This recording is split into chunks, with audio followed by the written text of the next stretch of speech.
What's going on, everybody? I know it's been a long time since I posted something, probably about a month now.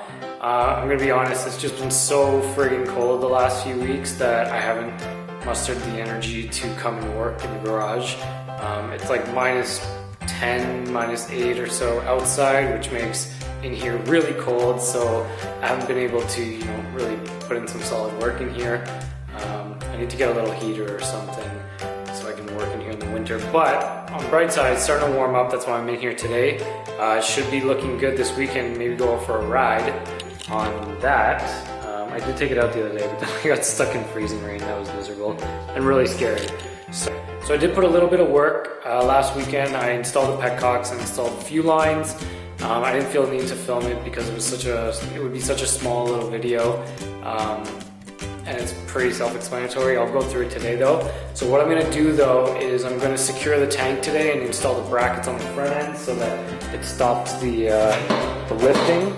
And then the plan is to hopefully get some gas in there and see if it all starts now, since I took apart everything and messed with the wiring and reworked it. And to be honest, I want to know if it'll start even with the air filter the way it is now, and with the new petcocks and stuff. So it's been a long time since I last started it. It does have fresh oil in it, so no worries there. But hopefully I can get it. Hopefully I can get it to crank today.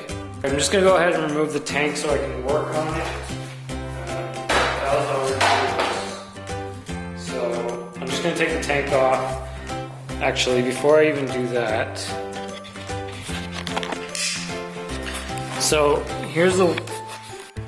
I've installed the petcocks on the tank the other day, and then I had to go to Brafasco and get this adapter piece so it threaded onto the end of the petcock, and then this metal nipple also threaded into there.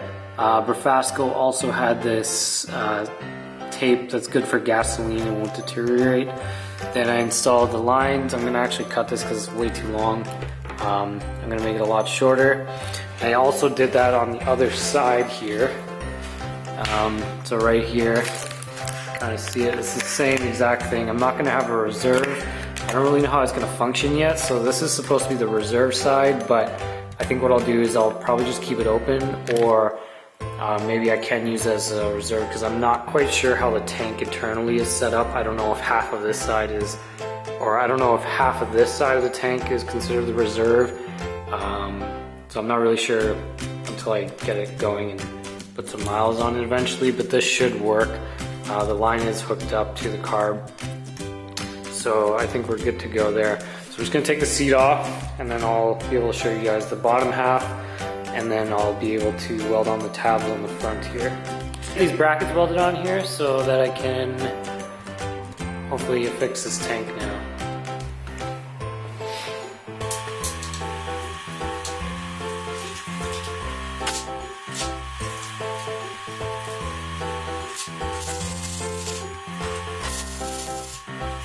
I'm just gonna tack weld that on so I can test the tank on. I'm just using these L brackets I got at Home Depot.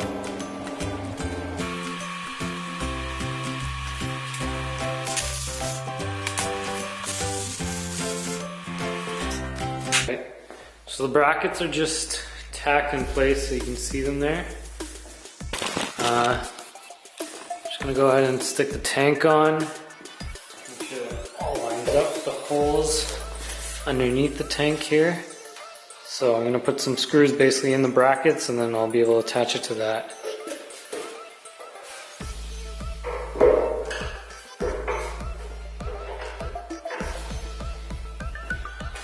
Okay, so it looks like it all lines up, so I'm just going to go ahead and weld everything in place now a little better so I can go ahead and drill everything where I need to be.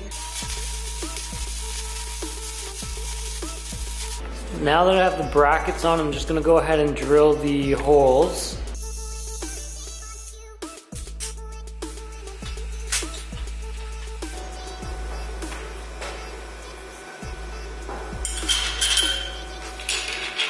Now that's done.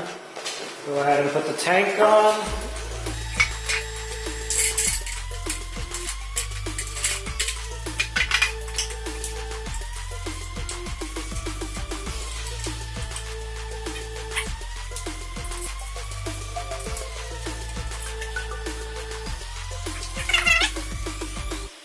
I finally got the brackets on. It took a little longer than I expected, but now you can see it's nice and solid. I'll show you the bottom. It's not very pretty, and I don't have the right size bolts right now. So as you can see, it's pretty long still.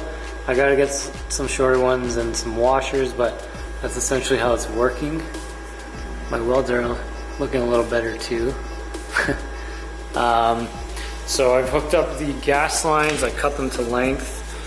This is about as far as I can get it right now. I don't have a heat gun on me, only because it's so cold in here, it won't stretch over the whole thing, but it's tight that I don't think any gas will leak through. So I'm gonna go ahead and fill it with a little bit of gas. I'm gonna look for a couple things here. When I open this up, I'll see the gas pour and I'll be able to tell how rusty the tank is. It doesn't look rusty on the inside, but I'm sure there's probably some sort of crap at the bottom. So I don't know if I'm actually gonna go ahead and start it, but maybe what I'll do is I'll put some gas, I'll be able to tell the condition of the tank, and then I can just keep flushing it until it gets clean, basically. I think that's open. No, that's closed, that would be open.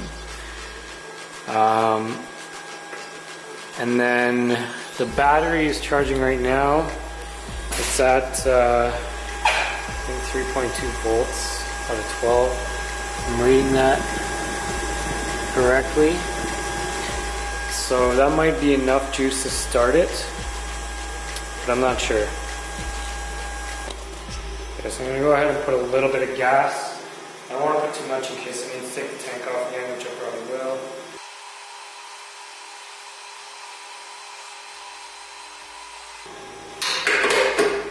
Just gonna go ahead and open them to see if any gas will come out. Okay, definitely gas coming out. Not a lot. I didn't put too much, but it's definitely leaking.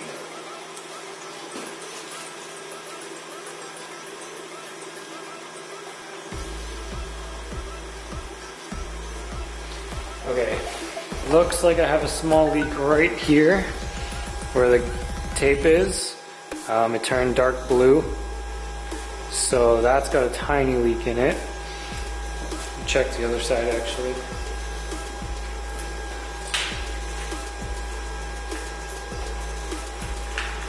Okay, so there's no gas on this side because the bike's tilting this way, so it can't reach on this side. But there's definitely gas over here. So you can see it pouring out there. It's definitely leaking right there.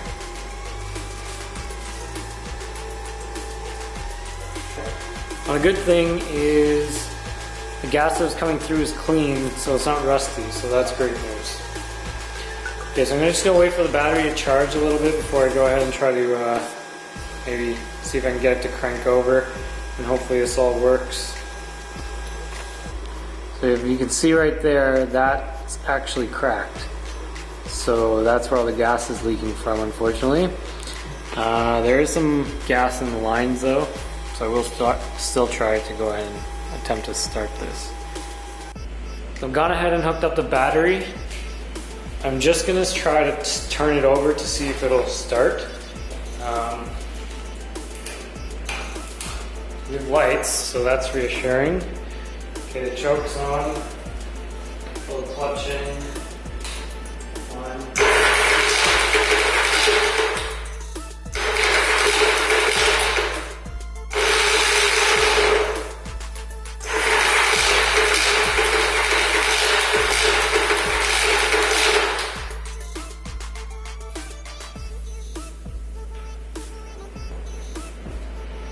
Alright, doesn't look like it's going to start, and it's probably because it doesn't have any gas. Okay, so I did try to crank it a couple times. The battery's still weak, I can hear it. It really didn't start, probably because there's no gas. But it's good that it was actually starting to crank. So the only thing that I'm worried about now is maybe it's that kickstand relay safety thing that I disconnected off the battery. So that's maybe preventing it from turning over, or it's simply because there's no gas. So I'm not sure until I'm 100% ready to test it fully. I gotta fix that gas leak. piece right now before I feel comfortable really going ahead and starting with the gas on. I thought the little bit of fuel in the lines was going to be enough, but it clearly wasn't. And I don't know, the last time I started this, maybe, I don't know, in the summertime, maybe 6-7 months ago was the last time I started this thing. So the carbs are probably bone dry and there's no gas in it to start it. Choke was on, it did turn over, which is good. So it is reassuring, but like I said, I'll know fully how to get this thing running when I fix that gas leak and I feel comfortable trying to get it to go. I'm going to give the battery another charge because it was sounding like it was dying. So I'll let it fully charge, and on the next vlog, hopefully I tackle a little bit more. But I did get the tank on, so that's pretty good. So now it's not going anywhere. It's pretty solid. So it is coming together. Next would just be the front end. Still haven't found a swap yet for GXXR front end or an R6 front end. So I'm probably just going to work with what I have. And then I'll just clean up all this wiring mess and order some grips and get that going. And then hopefully I can probably take this thing around the block when summer comes, because right now it's still really cold and it's winter. Alright, so thanks for tuning in, and I'll catch you guys next time.